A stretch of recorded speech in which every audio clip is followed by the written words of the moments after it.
Hear that? That's the sound of a patient whose health data is protected from a cyber attack. And that's the sound of a financial system that's digitally secured from bad actors. Right now, there's an invisible war being fought on a digital battlefield that impacts what we do every day. That's why at Peraton, we do the can't be done to help protect the vital systems we rely on. Because if we don't, the alternative is unimaginable. Peraton.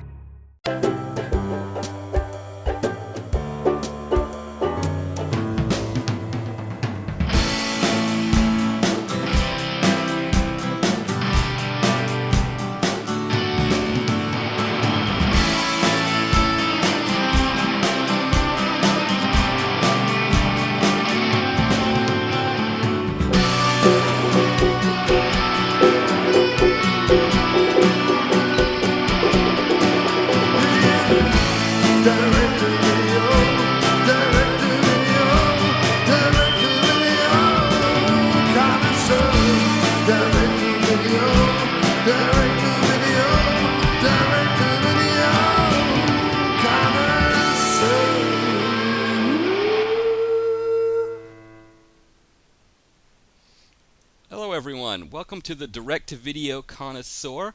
As always, I'm Matt, and as always, I'm joined by Jamie. Jamie, how are you tonight? I'm doing very well, thank you. All right, excellent. So we were just talking, Jamie, about how you've got a busy week here as far as moving, and you were talking about having some cats to move and everything.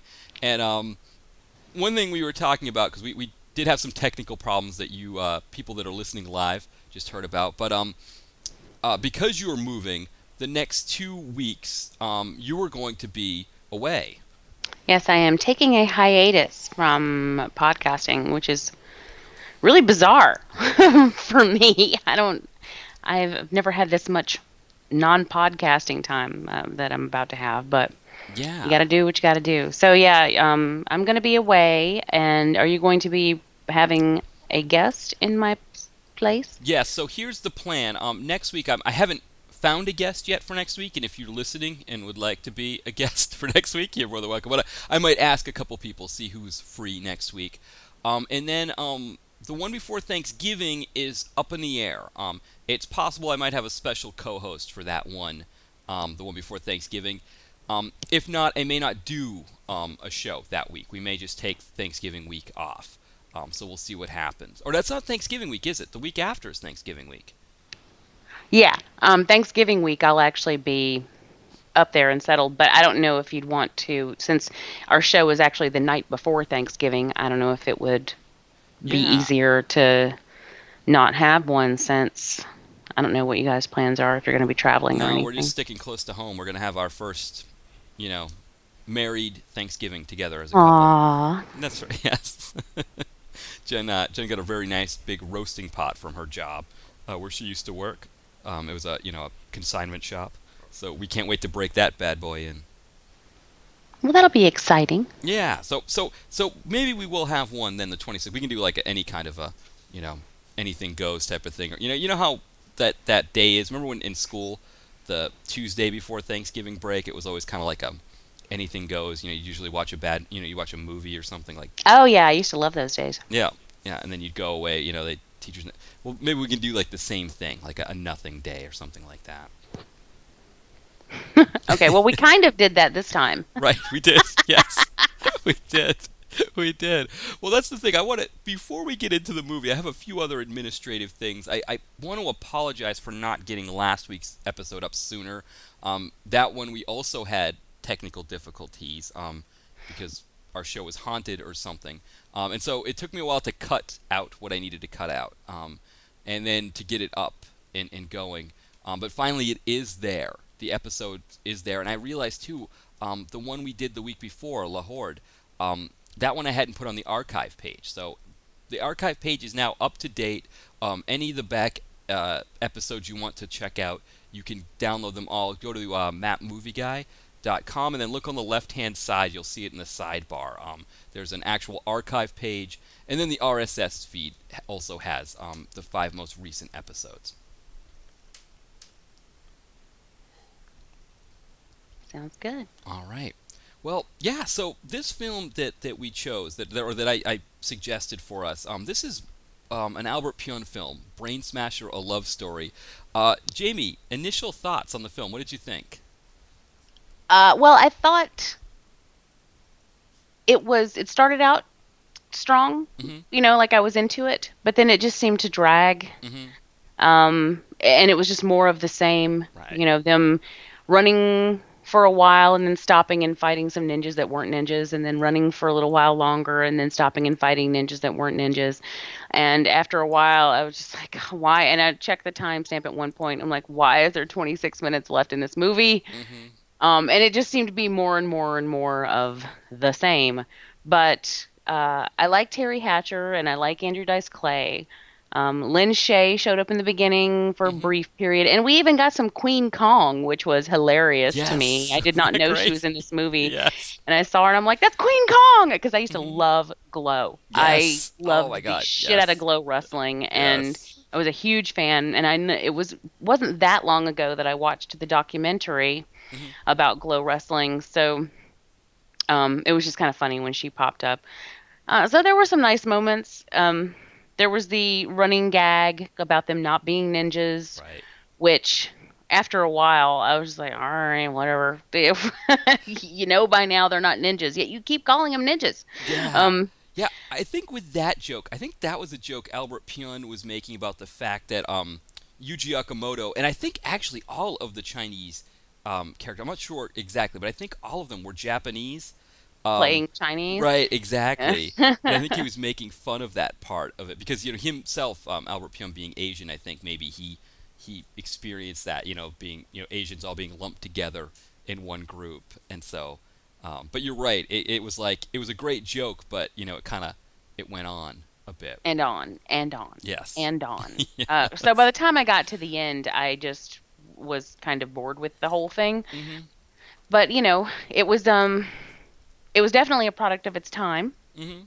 and and honestly, I had never heard of this movie before. I didn't know anything about it, so I was glad to have seen it.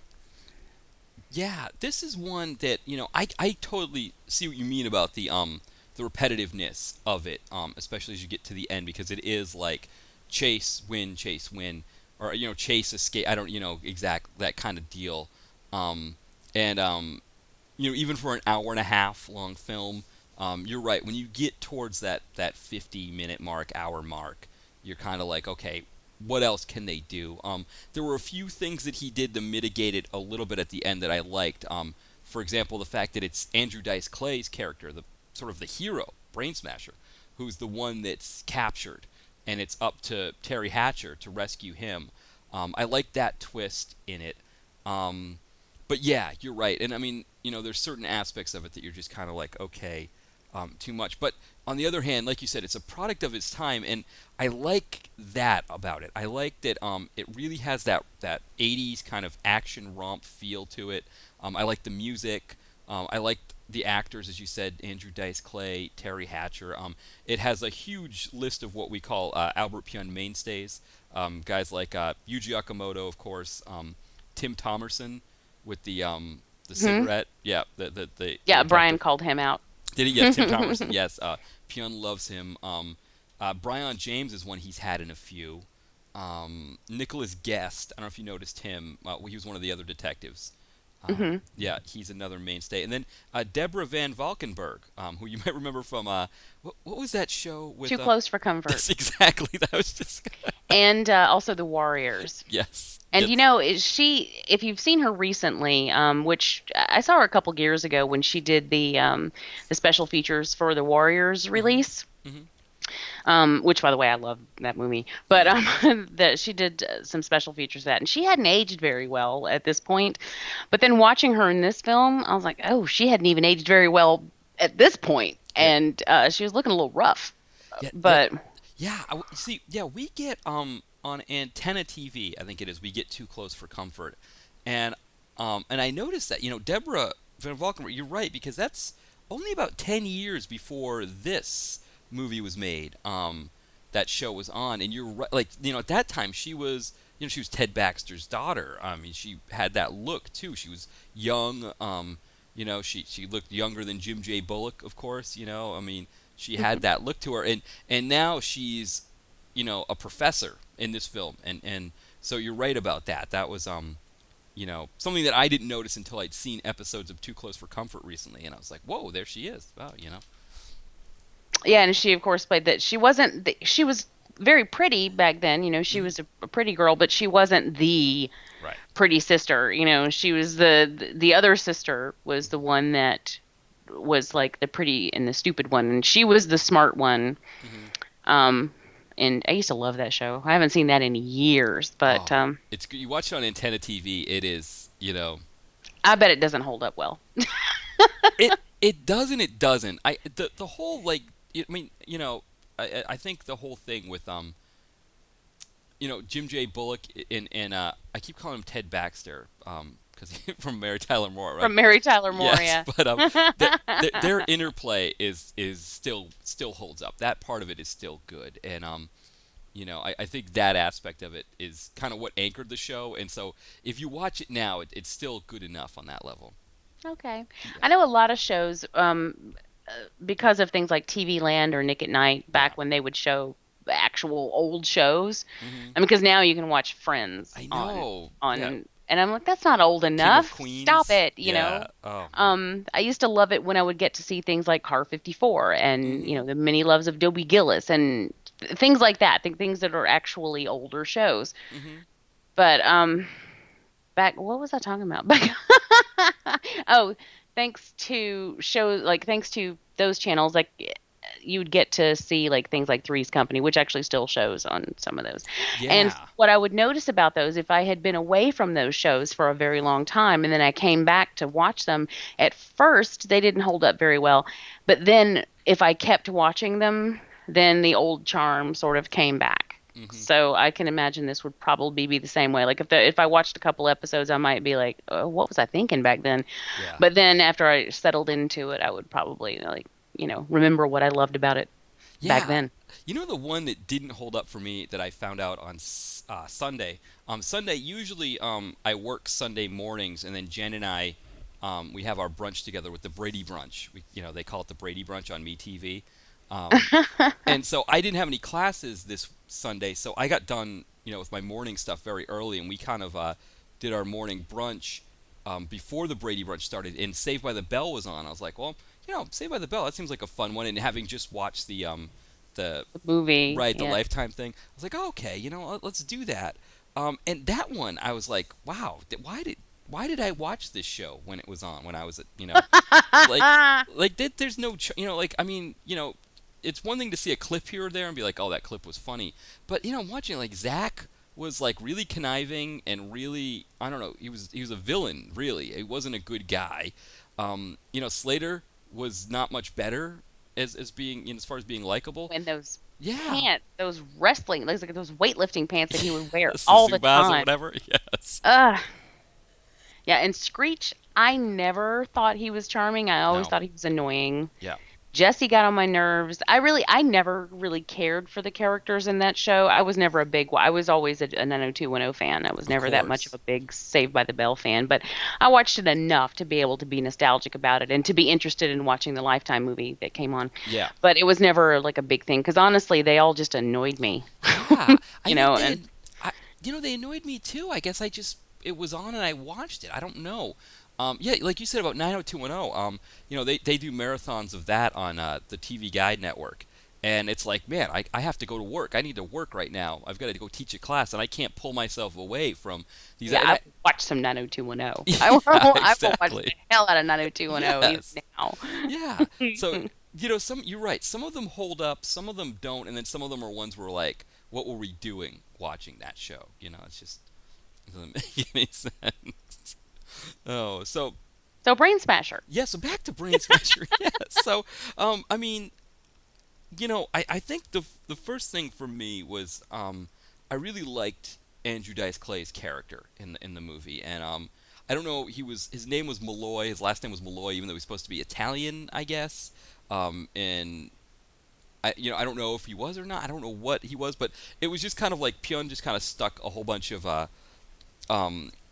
stereotypes, just threw them all together and just gave us this guy, this character, this sort of working class hero. And I thought that whole thing worked. I really rooted for this guy. I really wanted him to take down all of these Shaolin monks or ninjas or whatever we were calling them. Yeah, I mean, he was a good guy. I mean, they made the point that, he would never even drive without his registration. He's never broken a law in his life. He doesn't believe in using guns. He's a nightclub bouncer, and he loves what he does because he keeps the peace, and he's very proud of his job. I mean, he's just a good guy.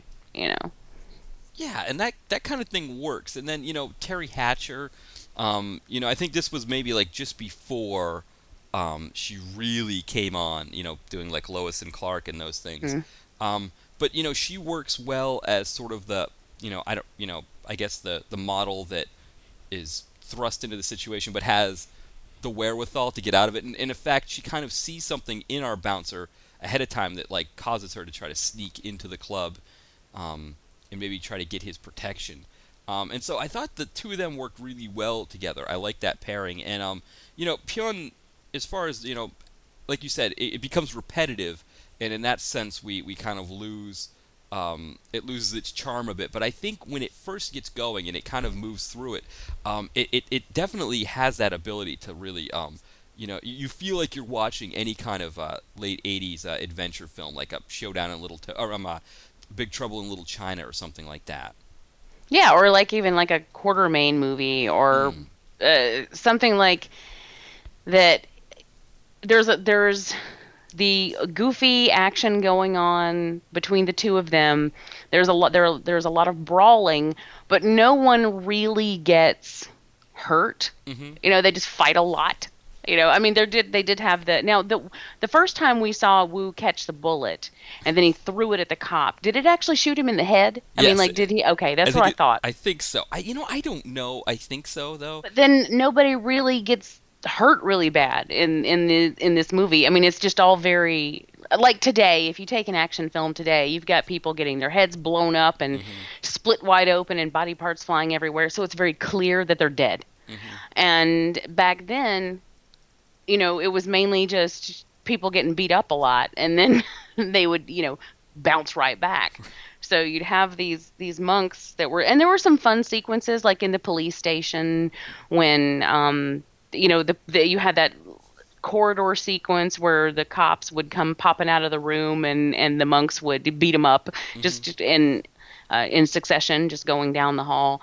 And there were some fun moments there. The fun moment when they're in Ed's apartment and then they get tossed through the wall into the next apartment, which belongs to his landlady, right. Miss Bellows. And she was fun, because it's clear that she had a good relationship with her tenant, which I thought was really sweet. And he's like, I'll patch that up for you tomorrow, Miss Bellows. And so I was like, oh, that's nice. He knows her name. At that point, I didn't realize she was his landlord. I just thought she was his next door neighbor. That's what I thought. But he said, I'll patch that up tomorrow, Miss Bellows. And I'm like, what a sweetheart. He knows his next door neighbor. He knows the lady who lives next door, and he's nice to her. And I always like it when big tough guys are nice to little old ladies. And so I thought that was a sweet moment. And then when he said, use the 1-2, and then Miss Bellows actually tried to do it. So then I'm like, oh, well, not only does he know her, but he's actually spent time with her, and he's taught her how to protect herself using the 1-2 thing that he invented. And I thought that was sweet, too. And then we find out that she's his landlord, but he's like, you're a great landlady, so they have this really nice, fun little relationship going on. I thought that was a fun sequence. She was a fun character. So things like that. And so in the beginning, I was really into it and I was enjoying it. It was very 80s. It was very, it was goofy, but fun goofy, And it wasn't until I'd say it was past the halfway mark when I was just like, all right. This really isn't going anywhere. It's just the same stuff over and over again. But in the beginning, I was there. Yeah, well, that's one thing. One interesting thing to think about too with Pyun is a lot of times with his movies, he grabs things from the past. He likes a lot of he probably would have he likes a lot of films from the 50s and 60s that he grew up with, especially lower budget ones. And so he might think about Alan Quartermain, or even just thinking about some of those 50s adventure movies, and sort of like merge it with the 80s style. Indiana Jones or Big Trouble in Little China type thing. Yeah, Yeah, Romancing the Stone, Roma- Jewel of the Nile, things like that. exactly. And so I think that was maybe what he was looking to do, is sort of merge those two ideas. And then, if you think about those movies from the 50s and 60s, often they weren't that long. Sometimes they were only a little over an hour, the lower budget ones. You think about Mystery Science Theater 3000, they would have that short often in the beginning before they would get into the actual film, because the film was so short itself. Um, and I think part of that is the fact that the story itself would get repetitive if they kept it going, and there wasn't the impetus back then to make a movie 90 minutes just to make it 90 minutes. We saw that last week with House on Haunted Hill. I was going to say that. Like, we had exactly the same thing going on there. They made it as long as it needed to be, and that was all they cared to do. They just wanted to make the movie. Hmm. Yeah, it's funny. Jen and I sometimes Jen likes to relax with a bad Christian film on Netflix, just to kind of because they're goofy and they don't take a lot of thought, and so we kind of sit back. Last night we decided to watch one and kind of poke fun at it and stuff, and it was it was worse than Brain There Smasher. go all our Christian listeners. Like, exactly. Well, the movie itself was bad. You know what I mean? The movie, No, I know from a filmmaking standpoint, I don't was think bad. we have any, really. We probably don't. I know. but we're watching the film, and essentially this guy David A.R. White, who makes all these movies, his character wanted to be somebody else. He was married with kids, and he wished he would gone out and lived his life like crazy, and he wakes up and it's like a whole quantum leap thing, right? Where he's like living other people's lives, and I guess he's supposed to get perspective on his own life by doing that. And Della Reese is in the film. She plays this rich guy's maid, and he finds himself in her body with her whole family there. And this is at about the 45-minute mark. And it's a really great scene with her family. It's her birthday, and she's got her grandkids there and everybody, and they all love her. And I thought that was going to be our message, like boom, right there. The most exciting adventure you can have in your life is to have family and have kids, and when you get to the end, you're going to have them there to support you. I thought that was our message. And instead, the film proceeds to go on for another 40 minutes of him quantum leaping into other people, even like fish and babies, and it was just... And then it's like him going back after and trying to get all these people to come to his church because he's a pastor. And it's like one of those things where you're like, okay, this is where the movie ends. This is where you want a good, clean break. And maybe this is where we need to start wrapping it up. And I think, with this film, maybe because I had that film last night, when I watched this one again this morning, I was a little bit more like, okay, hour mark, 75-minute mark, I can handle another 15 minutes of this. But I see where you're coming from, that sometimes these, 90 minutes is not necessary. You can do what you need to do, get your message across. I think this one could have been, 75 minutes, and I think it would have been okay. I'm trying to think where it gets repetitive, probably about the part where it gets repetitive at the part where they leave the apartment, right, where they get smashed through the apartment. All that's happened, right? That, I think, is it after that they end up at the police station? Because I was still Oh, on you're board right. while we were at the police station. Okay, so It was really when we got to the church, when we got to St. Luke's, that's when I was just checking out. I was like, when we got to St. La. Luke's, we were almost at the end, though, right? That was when we were close. mm-hmm. We were almost ready to It was wrap when it up. I think that's about when I checked, and there were still 26 minutes left, and I was Right. like, what is So- happening? So what happened was we had a longer ending than we needed. That was way longer an ending than we Okay. needed. Okay, because we ended up with the final showdown, which lasted, God, I don't even know. It was, Yeah, it was very about long. 20 minutes. Yeah, It was- okay. yeah, it was really long. And then so you've got the sister up there talking, she spends the whole time in the church talking to her sister about Right. the lotus and the powers and all of that. Yeah. And then you think you're close to the end, but then you're really not. And then they end up, on the stage with where they've got him captive, and Mm-hmm. she's negotiating for his life, and then shooting at she shoots out the light, and then you get the whole thing where he's like, oh, you used a gun. Well, then he's rescued. They make the trade, and you're like, okay, here we go. Well, no, we don't, because then there's still more. And, he tries to take the flower and ends up, or eat the flower, and then ends up getting poisoned. I'm like, my God, come on. Yes. When is this going to end? Then they're still talking to the sister. And then the sister finally decides, oh, she's like, I'm going to Burma. And then she leaves. And after um, Samantha says, what am I going to tell the parents about Christmas? I'm like, why do we care about this? We don't care about Yes. this. Yeah, you're going to Burma, go. Yeah. And then we're still not done because they still have to have that end scene with Andrew Dice Clay and Terry Hatcher where they discover that they care about one another. And Which I was a was like, little longer than it needed to be too, oh, right? Because he goes yes. to kiss her and she turns away and he says, "Well, okay, yes, I can see why, you wouldn't want anything to do with a guy like me." And then she's like, "You don't know what you're talking about." And I think we're all kind of like, "Well, didn't you like him or love him? Like, why did you pull away when he went to kiss you?" Yeah. Yeah, so I think at the end we could have probably gone through the church quicker. Though I did like the joke where Seinfeld's mom, who was playing Andrew Dice Clay's mom, I did like the joke that she called the monk's cell phone because she'd Yes. gotten the cell phone number earlier in the film, so that she could call if to find out how her son was doing. I did like that touch, but yeah, when we got to the finale, because really when we got to the finale, we were really just kind of getting ourselves to that part where Deborah von Valkenburg gives Yuji Okamoto the fake flower. And so, yeah, we didn't need, it was really just a matter of how much it was going to take to get us there. But we knew what we didn't know the twist. We didn't know what twist was coming. Though I guess we did. We did get that foreshadow, didn't we? Which about the fakeness? Because they showed a flower outside of the church before they went in, right? Yes, and I mean, I kind of figured it just sort of made sense anyway that there would Yeah. be something like that. Like she wouldn't, because they kept saying, I mean, several times it was said, why are you things like, why are you going to trade? Why would you trade ultimate power for an Ed? Mm-hmm. And it's just like that's a very good point. Mm-hmm. Why would you do that? Yes. Yeah. So it was kind of obvious, I think, that that's plus the point was made several times throughout the film that she's really smart. She always knows what she's doing. She's a botanist, she's very clever. So I don't think she would just sort of hand over this ultimate power flower, Right. For the Dice Man. for an Ed. Right. Yes. So you kind of felt like, so that was coming. It just took way too long. It took a lot longer than it needed to. Yeah. Yeah, that's a good point because we did get there. I mean, I liked the strip club scene even, like you said.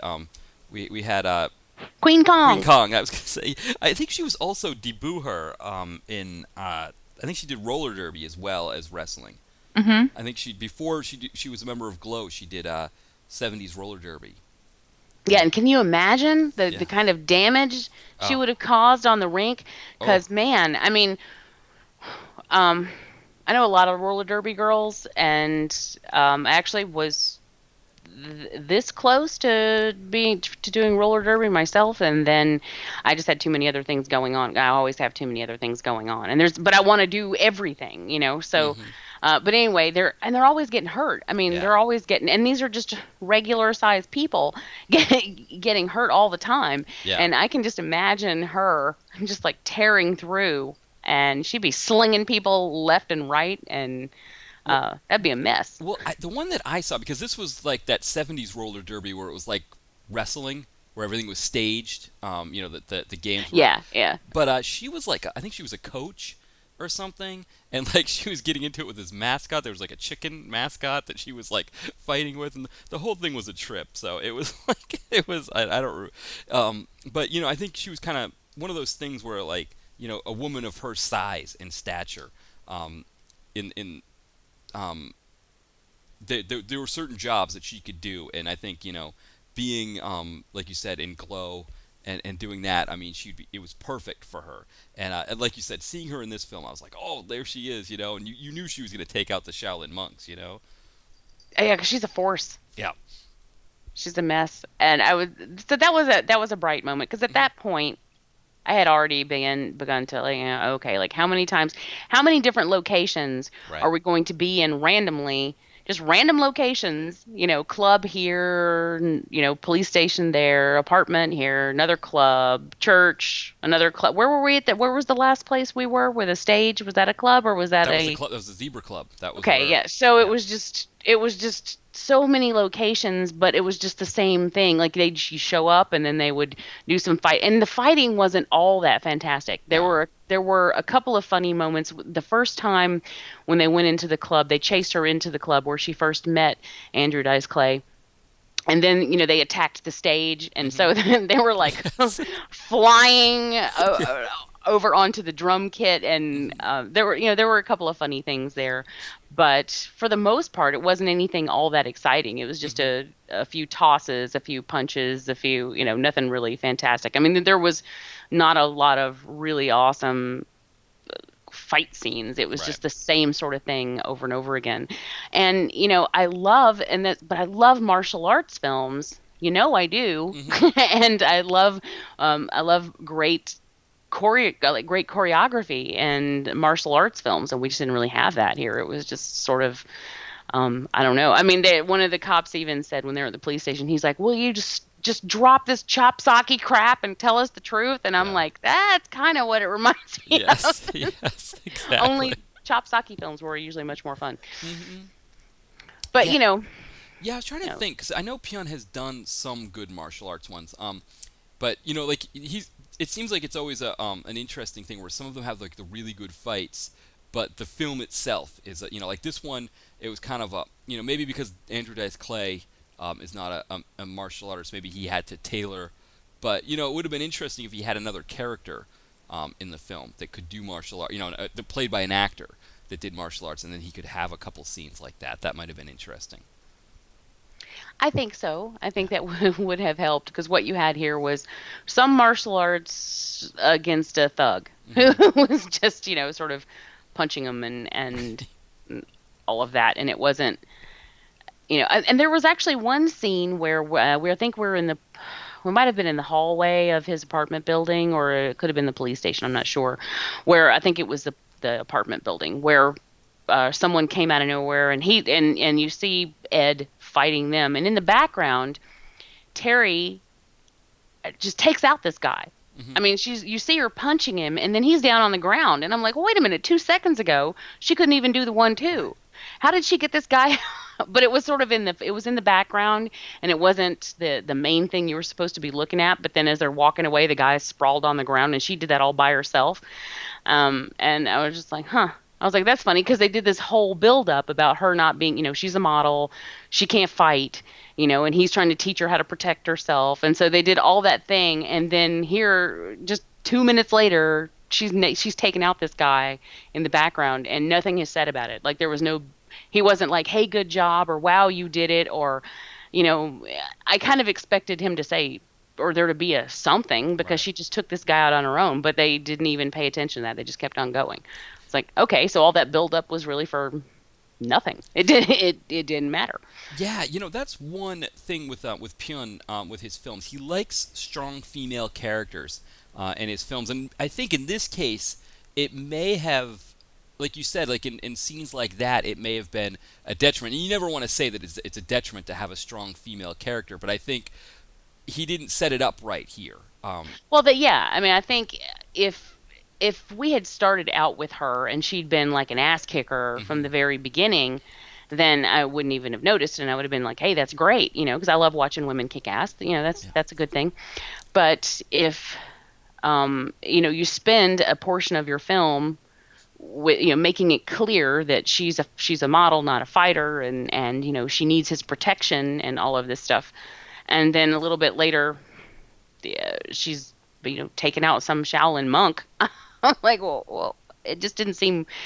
It didn't. Felt kind of weird, but then Yeah. at the same time, it was almost like we weren't even supposed to notice because it was, like I said, in the background. So like, well, I don't know. It just felt kind of out of place. Yeah, I think that's it's one thing. Like it's interesting when you watch Pyun's films, especially like from this period here in the '80s. Like sometimes he would just kind of you know put it in there, just kind of like go, just go with it. Like, hey, let's just go with that part, or go with, or he would throw in something that he liked from something he'd seen before, and just go with it. And one thing that I've always liked about his films, and you maybe go as far as they admire, that he always throws more in. He always tries to go for the extra thing, and sometimes it doesn't work. But I always appreciate that he wants to put that extra thing in, or he wants to go, as opposed to just kind of trying to go the safe route with so many things. He likes to go that extra step. But I think sometimes, like you said, sometimes it betrays it. And I think here, and if you watch more of Pyun's films, you'll see that kind of thing might happen, where something just betrays what you would have expected that character to do. Well,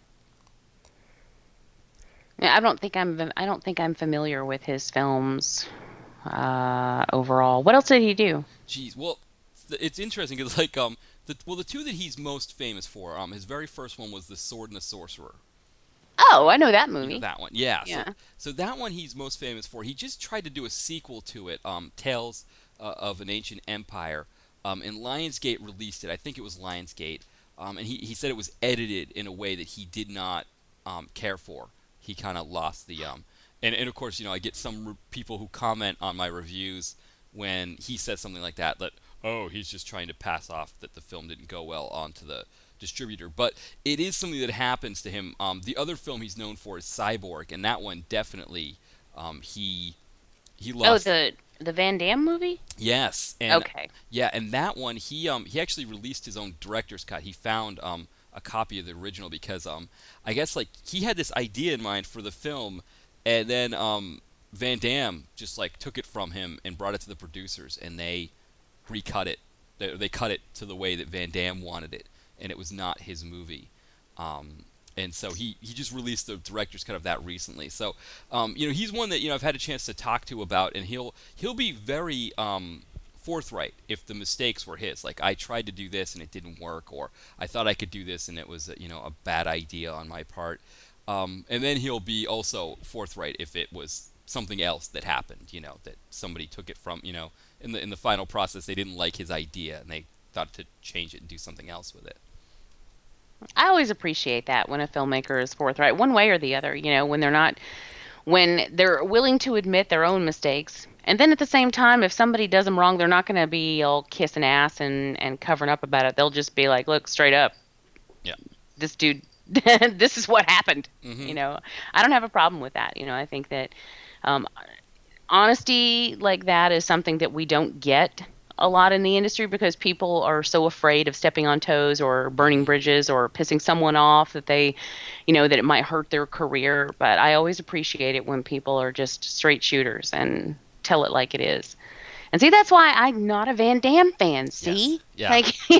I know. That was I don't like that guy. Yeah, and that was one, I didn't know about that either. And of course, part of how I came to Pyun as a director was, Cyborg. I always kind of liked that movie growing up. I got a kick out of it, or always enjoyed it.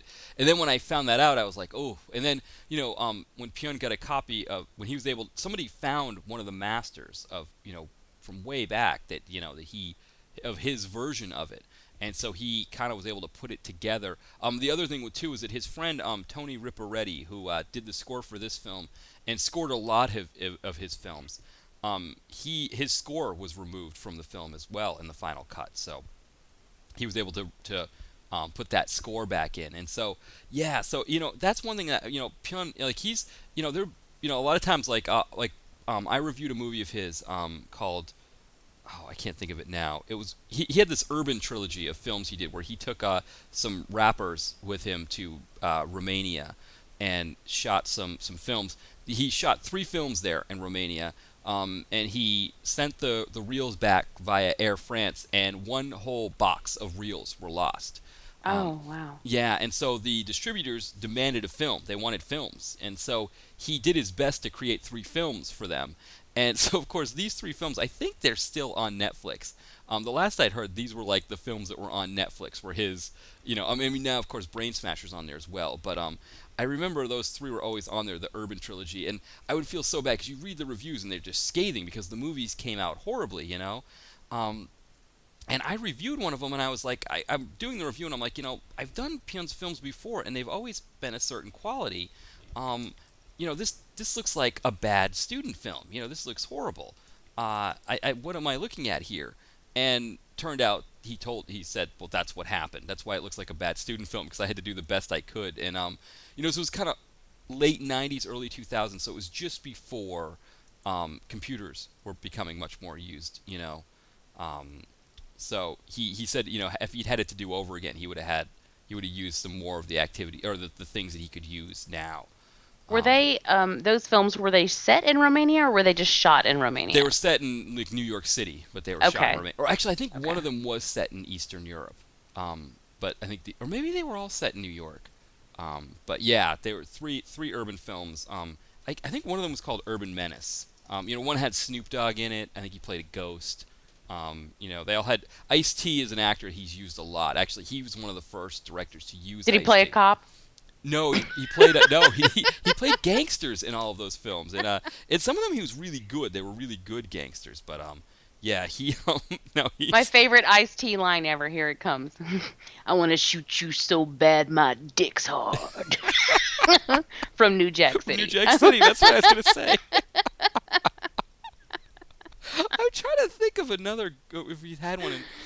Man, yeah, that one. I think you're right about that one. Okay, Urban Menace, Corrupt, and Wrecking Crew. Those were the three films, and yeah, all three of them had Ice-T in them. Ice-T's done, I think, like 10 movies with him. But yeah, the three movies, they just one of them, I don't know if it was Corrupt or Wrecking Crew. One of them, Ice-T plays the villain in it, and he just like channels. It was kind of like New Jack City, where he just channels, all of that, where he grew up and the real thugs that he grew up around. The real bad guy.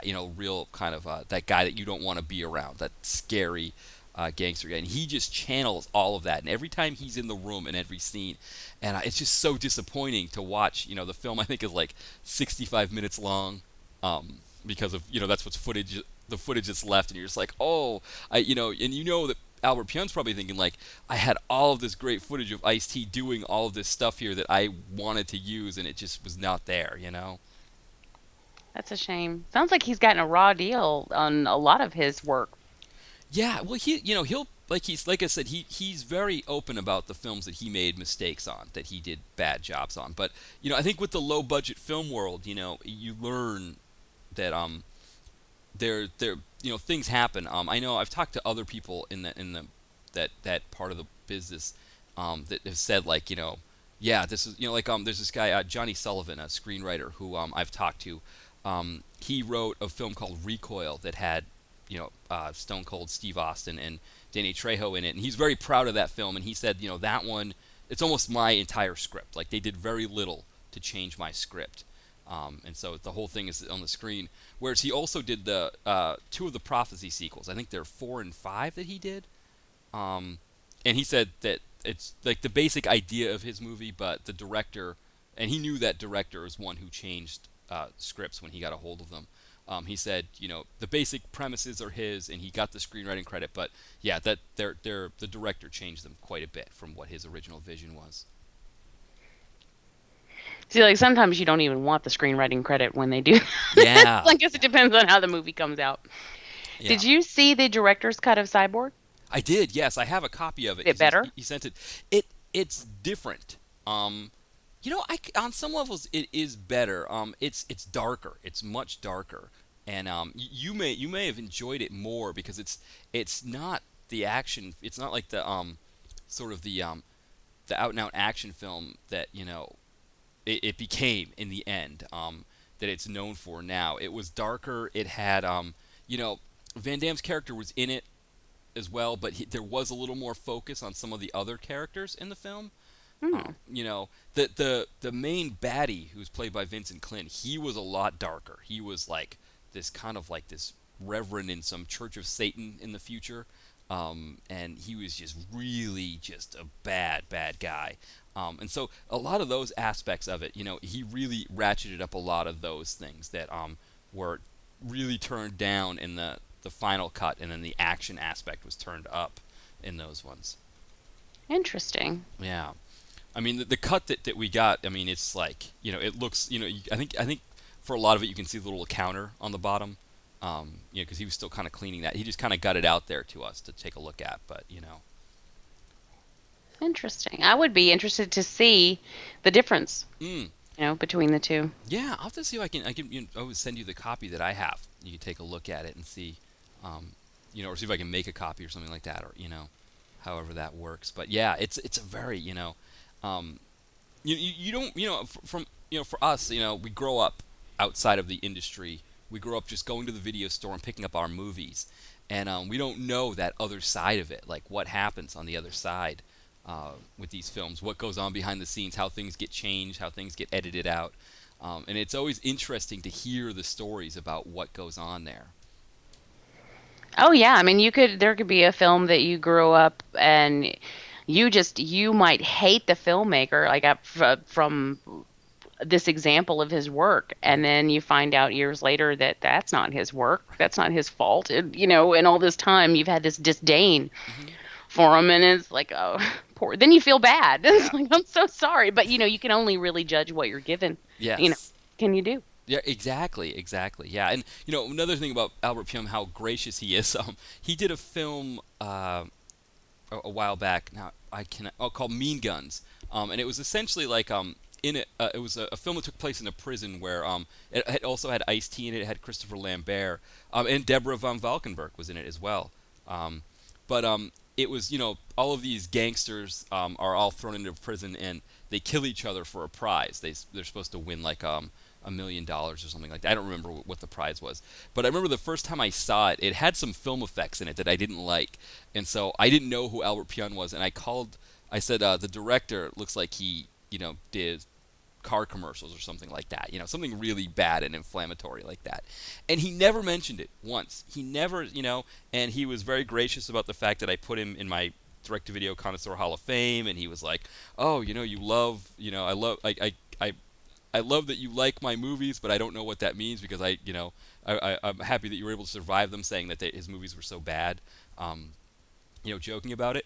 But he came to me a little later because he was putting out a director's cut of Mean Guns, or a new version, and he wanted me to go back and revisit the original one.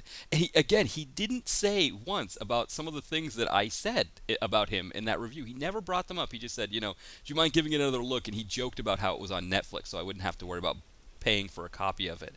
Oh, So because he knows, like, in my reviews I talk about that, how I want a free copy. But and I watched it again, and I remember saying, I was like, I did a much more thorough job in reviewing it the second time through, and I still have the original review up there so people can see both. But it really taught me a lesson as far as, like, how these reviews are taken, and but it also taught me a lesson as far as, like, how good, I mean, he could have easily gone into my the comment section of that post and lit me up for saying that about him. And just started a whole thing, and I probably would have gone back at him about it, and it would have been a big thing. And instead, he had like a Jim Wynorski moment there. Yeah, does he do that, Jim Wynorski? Oh my goodness, yeah, he gets into like brawls with people on the internet who bash his movies. Oh, I didn't know that. He's just like, right, he gets really angry and he just flies in a rage. But Well, yeah. Well, see, I didn't know. So I've done maybe like 10 Wynorski films, and I don't know if I've ever killed any of them, or said anything about him like that. It's possible too, because I think I did most of my Wynorski films after this whole experience with Pyun.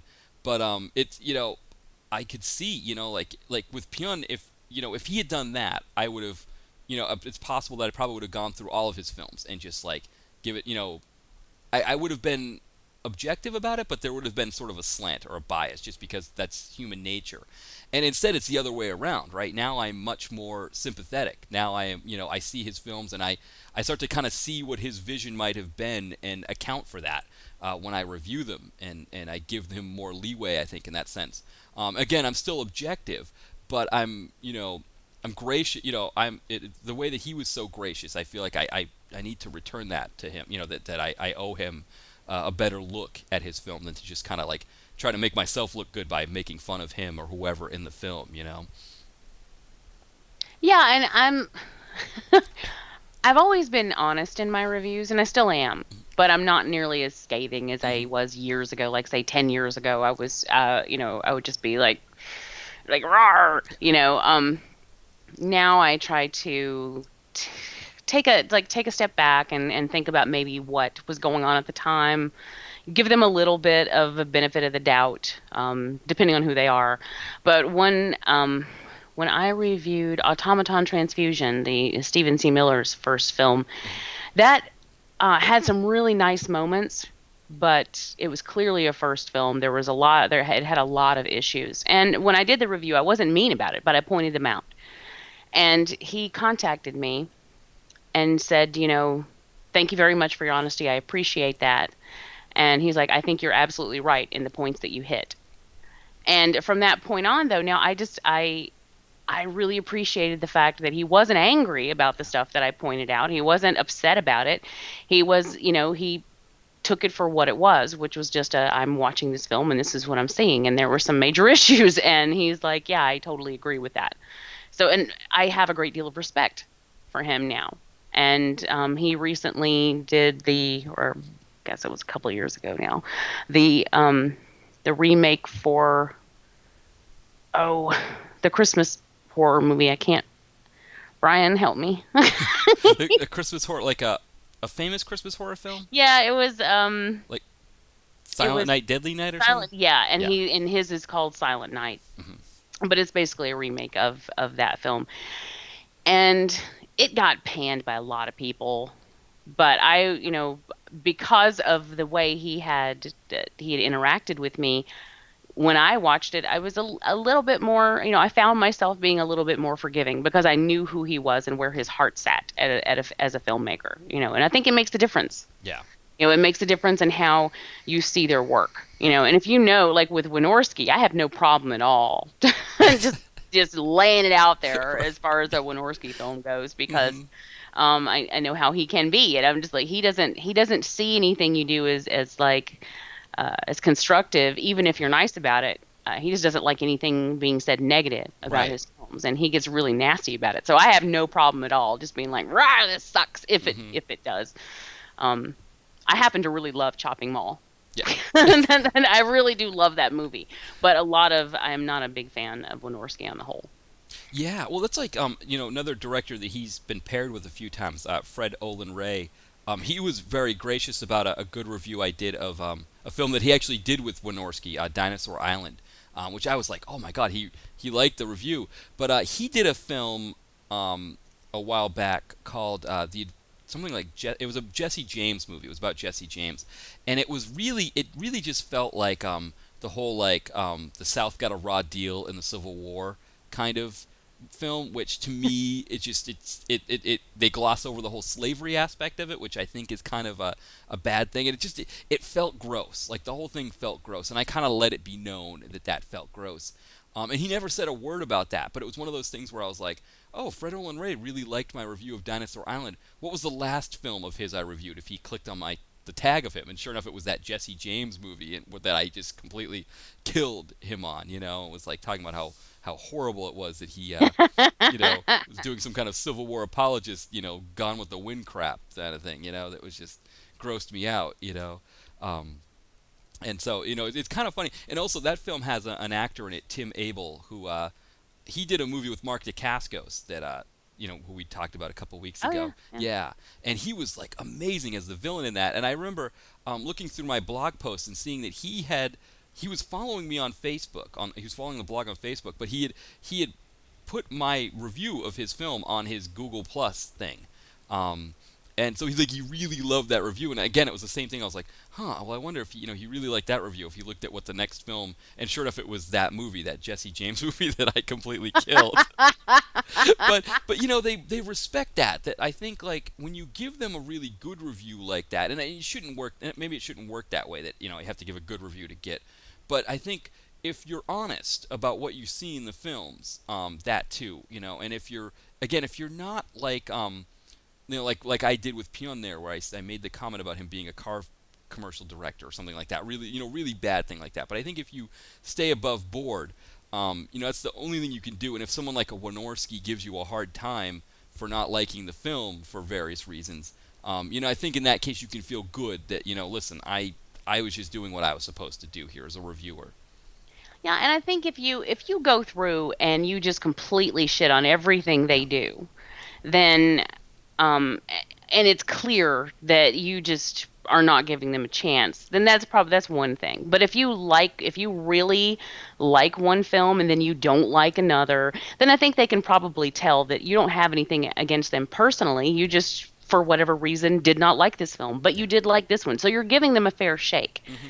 And I think that most filmmakers appreciate that. They understand that everything they do is not going to be for everybody, but as long as you give them a fair shake when you're doing the review, then they can appreciate, your opinion. And I mean, that's how I would look at it. It's like, oh, you didn't like this one, but you like this one. So obviously you are at least fair about it. You're not just giving me crap for everything I do. So you're actually taking time to look at it for what it is.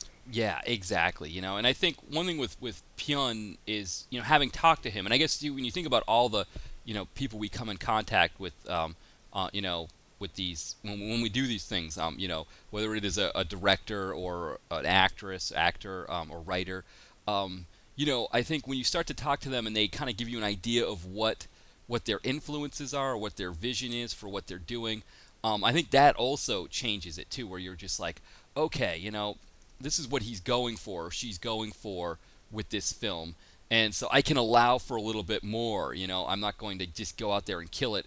And I'm not saying it's one of those things like you didn't get the film or you didn't get what they were doing, but I find too that you almost when you've had that sort of experience with the person, that you can kind of not let things slide, but you understand a little better what they were trying to do, whether it worked or not. You can feel a little bit better that like they didn't just throw that in there to throw it in there. Mm-hmm. Yeah, I hate that like blanket argument too. Like if someone doesn't like something, Right, then there's that blanket, oh, you just didn't get it. Right. Well, you know exactly. what? As a filmmaker, it's your job To get to it. make sure that I get it. Exactly. It's your job to convey the message you're attempting to convey. And I understand that sometimes that there are constraints. There are either budgetary constraints or time constraints or whatever. Maybe your actor got sick and couldn't be there for whatever reason. Maybe I just watched a movie. I watched a documentary about when they were attempting to make Illegal Aliens, the movie with Anna Nicole Smith, and that was a train wreck. And so like I understand that sometimes things go on that are beyond your control, and it's going to affect the outcome of your film. Like maybe an entire box of your reels got lost, and there's nothing you can do about that. But at the same time, then don't just be like, oh, you just didn't get it. Well, Right. I get it. Yes. I get it, or I get what you put in front of me. Yeah. But it's your job to put in front of me if you want to convey a particular message, it's your job to make sure that message gets out there. And if you don't, then it's not my fault. Right. Yeah, well that's the thing. Like I think with those movies, with those urban movies that Pyun did, I always kind of like I try my best to for a little while I was kind of going into the comment sections when other people reviewed them and saying like this is why the film didn't work or this is why it was bad. But I think that's the thing, right? Is it's like I think he would say, listen, these films are far from my best work, and in fact I think he's embarrassed that they're out there because he didn't these are not movies that they're not movies that he would have made given under any other circumstances.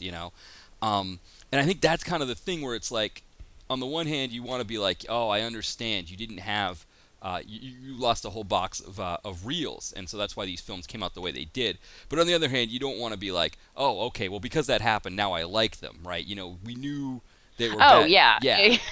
It's like, okay, I understand. Well, then it's an awesome movie. Right, exactly.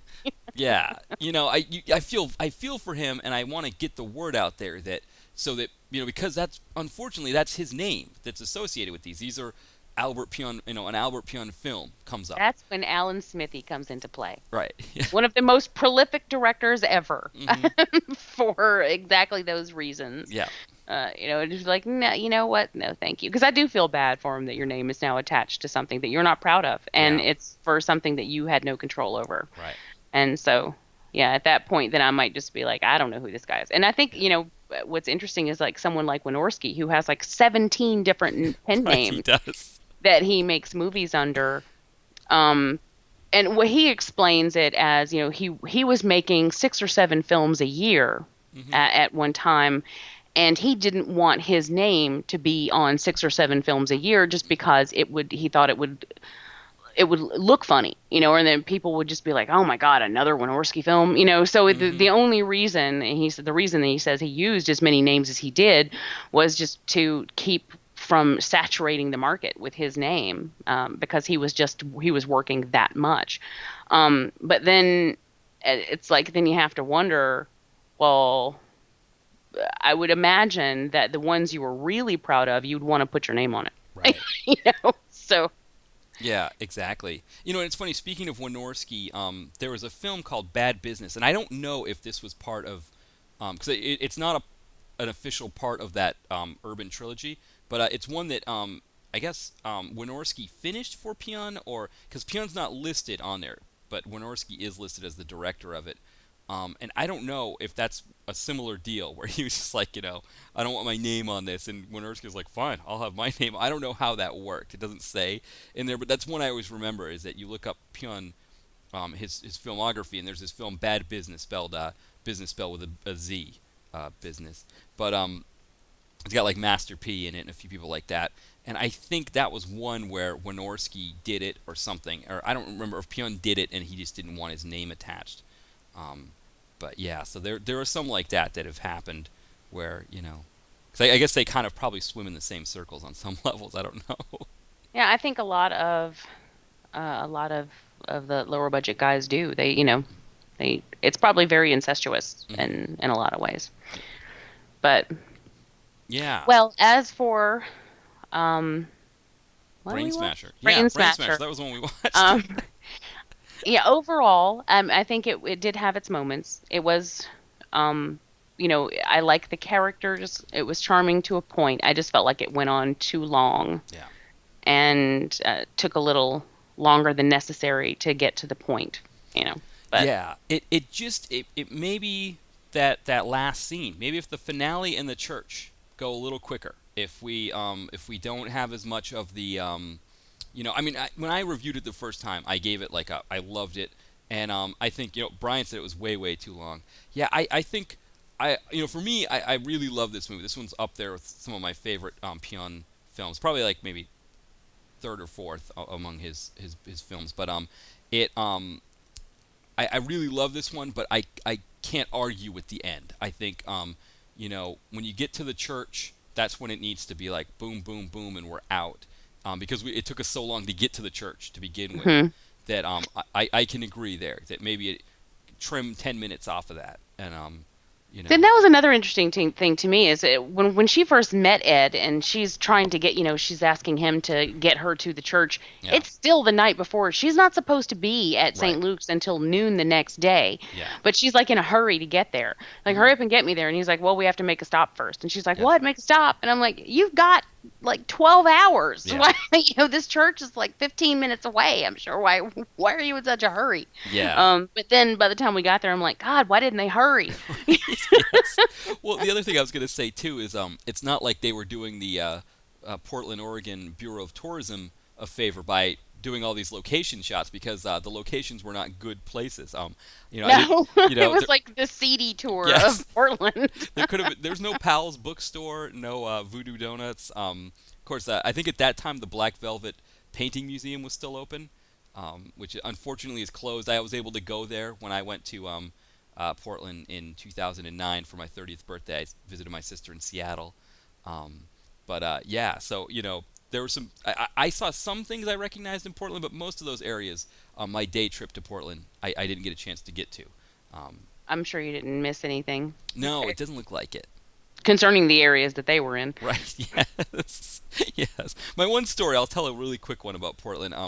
I went to this pizza place, and they had these like kind of good-sized pieces of pizza, and I ordered two. I wanted two to eat, and the guy behind the counter, he was like your smug like Portlandia Portland guy. He's like, "Oh, you want me to wrap one of those?" And I was like, "No, I'm eating them both right now." And he kind of looked at me like, "Oh, you really?" So of course, to be a jerk, I not only ate those two, but went back and ordered a third, just to ate that third one. So that was I mean, of course, Powell's Bookstore is really great. Voodoo Donuts. You get yourself a donut with Fruit Loops on it or something like that. That's always great. But yeah, be careful of the smug pizza guys. Yes. All right. Well, so we're kind of we went over a little bit, but so now as far as administrative stuff, Jamie, this might be one of the first times that you have less than I do for upcoming stuff. Yeah, I've got some stuff that I'm gonna be doing, but there's really the 100th episode of Skeleton Crew is now out. Last time we talked, it was going to be released on Halloween. It's out now, and that's basically a best of clip show of the previous 99 episodes. And that's I think pretty much it. I've got some stuff I'm going to be recording, but nothing really is out there right now. Yeah. Well. Yeah, I know this is it's strange. Usually, I know this, but at least the Skeleton Crew, that one is now. Where is it's where do you download that one? That's not a Horrorphilia one, right? Yes, it is. It is. That's at horrorphilia.com. Just look under the Skeleton Crew. Yeah, I didn't even do a playlist last night. I noticed that because when I logged on, nobody has been on Mixlr since our last show. Yeah, it's this week has just been nuts, and I've been exhausted. The time change also throws off my clock and wears me out and has me going to bed early and getting up early, and it irritates me. But yeah, I've just been exhausted this week, so I didn't even do that. Yeah, I noticed the last time when I did a playlist that no one had been on since our show. Yeah, so it was our show and then nothing until my playlist the next week. Yeah, so it's kind of one of those things where I don't know who listens outside of Brian and Jen, and then occasionally we get Beefy Beard or we get Ryan Lewis listening, but I don't know who listens live as much as it's almost like we do. We're doing our podcast recording that we I post our podcast on TalkShoe. But it's almost like we're doing our recording live for friends and family to listen to, and then everybody else gets it after. They get the podcast after because we don't really have Mixlr seems to have everybody else around us in the second unit on Mixlr has it looks like they faded out a bit. Yeah, I don't know what's going on. Yeah. It's like a ghost town around here. No, exactly. Keeping it alive. Yes. Now, as far as me, like I said, next week I'm going to try to line up a guest host, and then the one after that second week, I might have a special guest host. We're still kind of working that out. We'll see what happens. But but next week we'll have a guest, and I haven't figured out yet what we're doing for that show, but there will be a show, a live show next week. And as far as the blog, again, I'm really sorry. I need to get those. Get caught up on those. We need to get the Killing Season out there. We need to get at least this is one I've already reviewed on the blog before, so I won't have to worry about getting behind on this one. But I do need to get out there and start writing some more, so hopefully we'll get caught up on that again. All right, well, have fun the next couple weeks without me. Well, it's only going to be so much fun because, again, this is the show. It seems to be the best pairing is you and me doing the show, so it is it's going to only be so good, but we're just going to be kind of treading water until you get back, JB. I'll try not to stay away too long. All right. Well, hopefully not. Yes, hopefully in 2 weeks, we'll do that before Thanksgiving episode, perhaps. Yeah, I hope so. We'll call it the School's Out episode. Yes. All right. Well, everybody, thank you for listening. I hope you have a great evening. And Jamie, good luck the next 2 weeks, and I look forward to seeing you after that. Thank you very much. You guys take care. Tell Jen I said hi. All right. Goodbye, everyone. Bye.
Hear that? That's the sound of a patient whose health data is protected from a cyber attack. And that's the sound of a financial system that's digitally secured from bad actors. Right now, there's an invisible war being fought on a digital battlefield that impacts what we do every day. That's why at Peraton, we do the can't be done to help protect the vital systems we rely on. Because if we don't, the alternative is unimaginable. Peraton.